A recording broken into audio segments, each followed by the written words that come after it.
Hey, what's up, beautiful people? This is Shows with the Zoes, our YouTube channel show where we break down and give you our thoughts on some of our favorite shows. So the show that we're going to be breaking down today is Traitors. It dropped last Thursday, and babe, tell me what were some of your thoughts? Episodes 1 through 3 dropped originally initially. I think we got some very cool viral moments, but give me your thoughts. What are you thinking about? My first thought is the traders have to calm down. The traders are doing entirely too What much. you mean? We'll talk about who the traders are in a little bit, but I think that's my initial thought. Traders, calm down. Traders, calm down with your initial thoughts. My initial thoughts after watching the first 3 episodes were thank you, traders. Thank you to the Traders production cast. You finally have added some new mixes to the game. You're shaking things up, although they didn't initially hit as you probably hoped for. I appreciate you trying to add some new twists and turns to a game that some people can say you can kind of figure out. Okay, love that. So let's get into episode 1, season 4 of the traders. So they're driving up to the castle, and this is when everyone's kind of just doing their introductions. One of the first interactions that I thought was kind of funny is Jam Jam saying that he did not want to be a traitor, which he's lying about, obviously. Obviously, why do you come? Exactly. Why are you here? Dorinda, who, if you remember, was here in season 3, is saying that she's coming back with a little more certainty and a tinge of vengeance. So again, I'm interested to see how Dorinda kind of navigates through this season. Lisa and Dorinda immediately hug each other when they get to the castle. So that to me immediately says that the housewives are a united front. What do you think? I think typically out of any, I guess, subsection of people, subgroup, the housewives typically really know each other, and they're typically on each other's side. The gamers are typically against each other.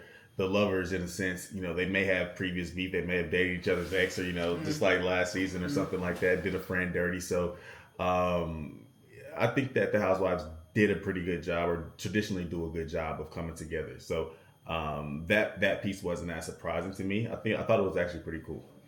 I agree with that. And I think, kind of in that same vein, I think that the gamers kind of stick together as well, or at least it seems like they will this season. So Rob C says that he would love to work with Tiffany, which I think that would be an amazing alliance if they can keep that together. Of course, Johnny Weir and Tara know each other as well, but they're acting like they don't know each other. So I think that is also interesting. And I think that's probably a smart gameplay move. Yeah, alliances get you voted out. For whatever reason, in any competition show, people including that are the housewives. Yeah. People that have some kinds of rapport. Coming into the house, they're always a threat. Yeah. Especially if both of them are on the same side. Which I hope that they are this season. So probably I'm assuming production would assign one of them a traitor to try to see if the other can guess. That was my guess as well, that one of them would be a traitor. Because why not?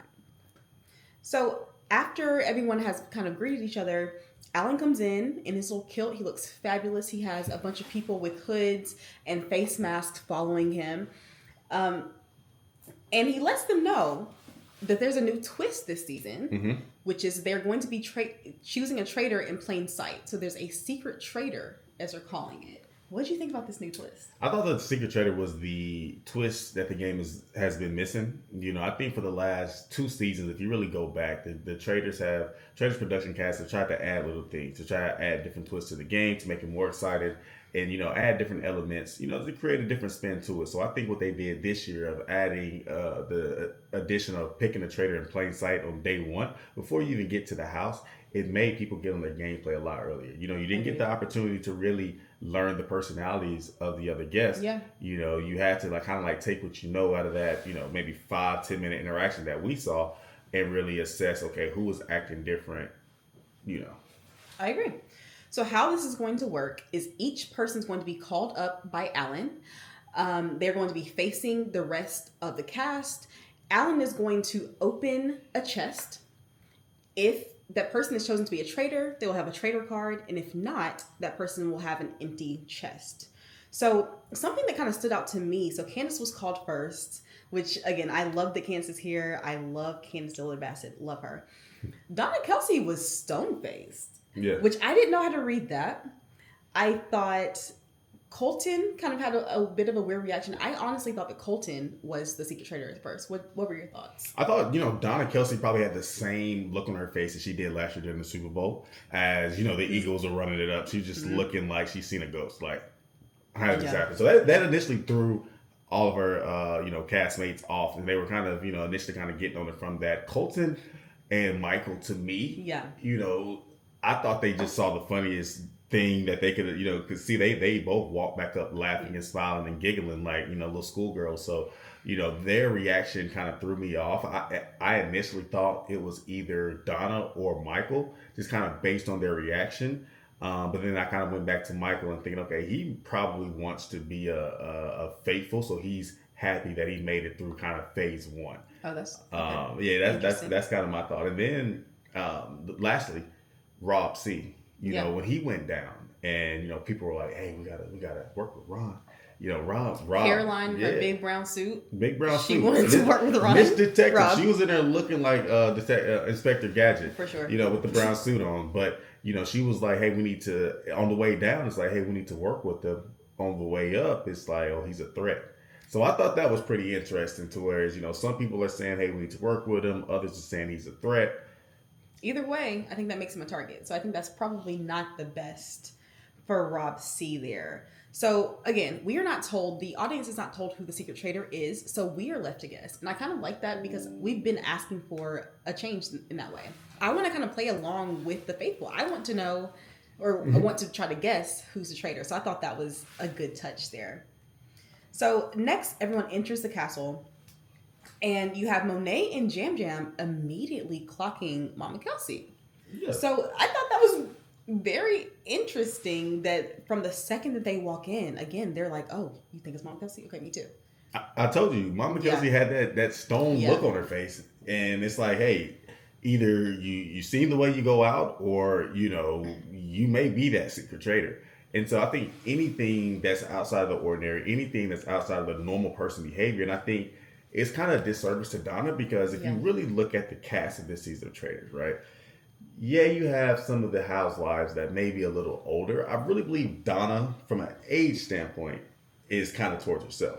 So anything that's kind of outside of the group norm, right, that she may do or not do is going to be seen as, hey, this may be some traitor behavior. This may be weirder behavior. And I think she's almost an outsider on two fronts because she's a little bit older, one, and then she also is not really. She's not on a show. She's not really a celebrity. Yeah, she's not really a celebrity, so she doesn't really have any ties to anyone on the cast. So I think that was harmful to her.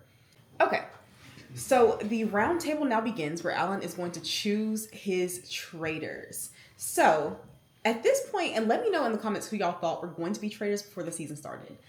Who did you think? Who were your guesses? My hopes and guesses are probably, they were aligned for the most part. Okay. Kind of going in, I wanted Portia to be a traitor. I think that Portia could carry on Phaedra's, Real Housewives of Atlanta vibe of, killing in the night. So she was one that I hope would be a traitor coming off the bat. I also hoped or thought that the chef could be a really good chef. Kristen Kish could be a really good traitor just from some of the demeanor, her demeanor and what I've seen from her on Top Chef. I thought she would make a really good choice. And then last but not least, this may sound very crazy, but I thought that they were gonna choose Colton as a traitor. I did too. I thought he was gonna have to be Peter in reverse. Last year you had King Faithful with Peter. I thought that this year they would kind of turn that thing around and have the face of a quote unquote angel in a sense, be the person that's the devil. So those are my guesses. Okay. So who they chose were Candiace, which I was so excited about. I'm so excited to see Candiace be a traitor. Lisa Rinna, so two housewives there, something to watch. And Rob Roush. So after the selection ceremony, everyone, again, is mixing and mingling. Miss Lisa Rinna is nervous, honey. And I think that that's something that makes her a little bit clockable because of that nervous energy. You have Michael Rappaport who says and points out there are 5 housewives, 5 gamers, and he says that one has to be a traitor. Yeah, I mean, if you're really just doing it from the math standpoint, I'm with you when you're right, Mike. Yeah. And you've been wrong, throughout these first 3 episodes, but you were right here. And I think that I wish more people would have kind of caught on to what you were actually saying because what you were saying was right. Of the gameplay of the players in the different subsections, different groups, housewives and gamers did outnumber. So the likelihood of one of It's them being a true. traitor was high. It's true. I didn't have agreeing with Michael Rappaport on my bingo card, but here we are. So Michael's, of course, right in that there are two housewives who are traitors. Tiffany Mitchell, though, who was from Big Brother, took offense to this. And she starts to kind of say, she thinks that Michael's a traitor. And this is kind of when the tides start to turn towards Michael. I don't think he's going to recover from that, to be honest. So then we get to a scene where Candiace, who is a traitor, is holding court. Candiace is speaking to a group of her faithfuls, and she's more or less saying that she thinks that Lisa has propensity to be a traitor. It's so funny because she's right, but as a fellow traitor, she needs to calm down. Exactly. Like, that's my thing. That was as soon as Candiace was chosen as a traitor, it's like she thought, okay, I am controlling the game. Yes, I am the puppet master. Everybody's my puppet. I'm gonna, throw names out there. I'm gonna, get people and influence them to start thinking a certain way. And I think, throughout these first episodes, she's been doing that, but she has to chill out. She has to chill out because that's gonna eventually come up at a round table. A little bit. So Michael Rappaport calls out Rob for being quiet and handsome. And again, Michael Rappaport is right, but I don't want to agree with him, but he is right. He's pretty much just saying, Rob, you're in the corner, you're quiet, you're handsome. I don't trust you. And he probably shouldn't, to be honest. Rob C and Tiffany, as we kind of stated earlier, are making their alliance. Two gamers. And I think last season we saw how the gamers kind of started to make their alliances here. So I thought that was interesting. And Tiffany already is talking about the numbers, which is what gamers do. Yes, and I think one thing that's going to help Michael out, or has helped him out so far, is Rob and his kind of extensive traders' knowledge of the game and how people act. He's been kind of calming people down, saying, hey, although Michael is obnoxious, he did. This is not necessarily traitor behavior. Now, this might be bad, faithful behavior. He's not necessarily a traitor right now. So I think that, by, Rob saying that and then Rob being aligned with Tiffany and other game players, that's going to help kind of save Michael a little bit for right now. Just a hair. For right now. Just a hair. Okay, so it is time for the traitors to take their traitor oath. Okay. So the three traitors are now in the turret, and again, they take their secret oath, keep a secret, murder every night, etc., etc. So again, the three traitors are Candiace, Rob, and Lisa. So it's interesting because there's a lot of women energy in there. So you have Lisa and Candiace who walk in and see each other first, and they're getting their entire lives. Then Rob walks in, who's a little bit more cool, more chill. And honestly, I think that the three of them, Rob, I think brings it home. He balances them out. Yeah, I think that there's a cool dynamic amongst the visible traitors, as we'll call them, because there's also a secret traitor in the night. But I think it's an interesting dynamic, and I'm interested to hear your thoughts on if Candiace should have told Lisa that she was kind of just saying her name 10 minutes ago. She made it real awkward in there in front of Rob. Like, hey, we're all traitors. By the way, I kind of told people you've been acting a little traitorish. She did. I think that was kind of smart of her to tell her. You might as well get it out there. You might as well be honest. If you're trying to start the game with your fellow traitors on an even playing field, you might as well let her know, like, hey, girl, I thought it was you, so I've already told people that was you. So, yeah, you might as well. Lisa seemed to be okay with it. She didn't really take, too much out of that. So Alan comes in and he announces that there's a secret traitor because they look around and they ask each other, did you get the card? Did you get the card? They realize that none of them got the card, so there has to be another traitor. So Alan tells him that the secret traitor will be developing a short list, and they, the known traitors, have to choose from the short list of who they want to murder every night. I think it's interesting. It's tying one hand behind their back. Yes. Right. And I think that it's cool in the sense because it is that, additional twist that we've been asking for in the game. But unless they figure out who the secret traitor is, I'm not sure if they'll be able to be used in its full capacity. I think it'd be something if the traitors found out who the secret traitor was, but the rest of the house didn't know. I think that would be cooler. Oh, yeah. But, what's the difference between them in that sense and another traitor? Yeah, I kind of like this twist. Because again, it's almost like two different games are being played right now. The Traitors Right. can't really play their own game. They kind of have to play because there's a short list. They have to play the game of the Traitors. Yeah, So the Secret Traitor. the They're Secret really Traitor. running it. If you Yeah, think about it, they're yeah. The really Secret running it. Traitor is running the game. Okay, so it's the next day, and it's time for the first mission. And the mission is on the lake, the lock, as we'll call it. So there are coffins in the lake, over 100 coffins. The mission is for the Traitors to find the coffins with a dollar sign and not find the coffins with an X. So there are 3 boats. The team is separated into 3 different teams, and they must go around and take the coffins from inside the lake to the other side of the lake. On the other side of the lake, there are graves. Each grave represents one person in the game. If there's a coffin in your grave at the end of the game, you're up for murder Mhm. by the Traitors. What do you think of this? I thought that, another great addition to the gameplay was now that the games actually mean something. Yeah. Because if there's a coffin, if you had a coffin in your grave, unfortunately, now you're up for banishment. Now your name could potentially be added to that short list to be killed by the traitor. So now, like I said, the years past, years before, the games were kind of like, they're just there. Yeah. But now they actually mean something. So the contestants have to actually try. And there should have been more of a strategy towards it. We can kind of get into how they were playing. Hey, sometimes it was first come, first serve as far as, which grade they chose. But the games actually mean more. Yes, I agree. So you have, again, 3 boats. The boats are kind of taken over by Rob R., Colton, and Steven. So those are kind of the guys who take charge on each of the boats. You get to a point where 2 of the teams start to work together.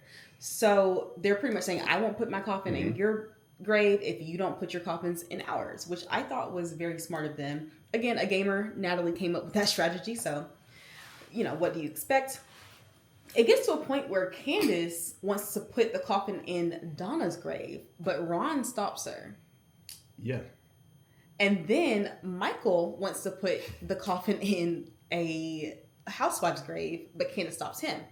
What did you think about, the back and forth in Candiace's Puppet Master? I think gameplay? Candice really has to chill. That's kind of the approach that I take it. Like, hey, you're a traitor. People are out to get you, so you shouldn't be the one that's really manipulating and putting yourself in a position to where you're dictating what's going on. Because although you have a big personality that is you, others may see that as, hey, she's a traitor. I also think that her game at this point, she's kind of playing like Bob the Drag Queen. Oh yeah, there's lots of and that's not a good thing. Like, I think that Bob the Drag Queen, as soon as people kind of started looking around, like, oh, wait a minute, he was clocked. And I think honestly, I think that would be Candiace's fate, if I'm being honest. So, at the end of the game, there are 9 coffins in graves. So you have Rob R., Donna, Ron, Michael, Eric, Dorinda, Rob C., and Ian. Everyone else is at that point safe and immune from murder. And again, the Secret Traitor is choosing from that list who they want to murder that night. What do you think of that? Of the names that were chosen? I thought that it was very interesting. You have a really good mix of people that they could kind of choose from. You have your mix of gamers, you have your mix of, celebrities or like housewives or whatever. But I thought that it was very interesting that an actual traitor was on the list. Yeah. I thought that was very interesting. Rob R. Rob R was on the list, an actual traitor. So I'm wondering, will people take that as, hey, we are all faithfuls, or will people, somebody throw it out there, hey, do you think a traitor was actually out there? And that could be a way that people cut down on the voting list as well at the round. Okay, so after the challenge, they all pile back into the cars. Portia, Candiace, and Maura are in one car. Candiace tells Portia that Michael Rappaport was trying to pretty much go for the housewives, which he was. It was very true. Mm-hmm. Maura was there. Again, Maura hears this conversation happening. Portia is kind of taken aback by this. She was not very happy to hear that Michael, was coming for her. They get back to the house, and Portia confronts Michael. Portia thinks that this is an episode of The Real Housewives, and that's her issue. What did you think about Portia confronting Michael? I really thought the way she did it was super funny as well. Like she came into the room, super calm, super, hey, how's everybody doing? How did y'all do? I'm sorry that it happened. Hey, Michael, I heard you was trying to throw the housewives in. Like, what's up with that? And especially me, but if you remember, she had a casket halfway in her grave. She did. The casket was halfway in. So yeah, she saw that, and from that, she was immediately taken aback. So Candiace telling her is only adding fuel to the fire. Yeah. And it goes back to what I said about Candiace. You gotta chill. Like some things you just gotta take. Somebody else gotta divulge that information. Okay. So, I agree with that. I absolutely agree with that. So Michael then is saying, okay, so who told you that? And honestly, in true housewife fashion, Portia takes Michael to Candiace. I'm not gonna say the name. I'm gonna tell you. Come on, I'm gonna take you with me. Yeah, like let's go. Let's go have a conversation. Come on. In true housewife fashion. So now Michael's confronting Candiace in a room full of people because the room of people who were there for the Portia Michael conversation have now followed into the room where Candiace is. They gotta find the answer. Listen, it's a crowd, okay? So Candiace denies it. Candiace said, I never said that. I did not tell you that Michael was going for the housewives. And really the only thing that saved poor Candiace was that Maura did not remember it. Yeah. Do you think Maura didn't remember it or Maura didn't want to put herself in that position? I genuinely think she did not remember it. Honestly. Like, she must have the memory of a goldfish. Because, again, she was interacting in the conversation. Yeah, you was right there. Your face changed as well. So, but to me, it puts Candiace and Portia in a potential awkward situation. Because why would you switch up? Yeah, why would you switch up your story like that? Yeah, it does not look good on either of them, to be honest. And again, I have to go with you and say, Candiace, relax. You have to chill. Like you're doing a lot. Yeah. If you look at her other traitors, like during those scenes, like Rob is in the back, like Candiace. Camouflaging like Homer Simpson. Yeah, like come on, bro. Like, I can't believe you in this. Like, chill out. We have to chill out. We have to chill out. Yes. So the episode ends in the turret. So of course, again, our traitors are Candiace, Rob, and Lisa. And they have been given the short list from the Secret Traitor. So the short list is Rob R., Ian, Mark, and Eric. So from that list, who would you choose? From that list, personally, I'm choosing Ian. I think Ian is a previous Big Brother winner. He is the most dangerous player of them all, in my opinion. Somebody who can win Big Brother, you can heavily influence the house. And I think that an opportunity to get somebody like that out early, go ahead and take that advantage. I thought what was interesting is that whoever this Secret Traitor is, obviously hates men because it was all men on it. And then it was also one of the traitors was on it. So he was like, whoa, who's gunning for me? I'm Mr. Cool. I'm back here chilling. Yeah. I ain't heard a fly and I was outside. Yeah. So I thought that was interesting. Who would you kill? I would probably go with Ian too. I think that the gamers, in my opinion, have to go. Because they think about this game so differently from everyone else. And I think that gives them an advantage that these housewives, these other people don't really need to give them. So that essentially concludes season 4, episode 1 of The Traitors.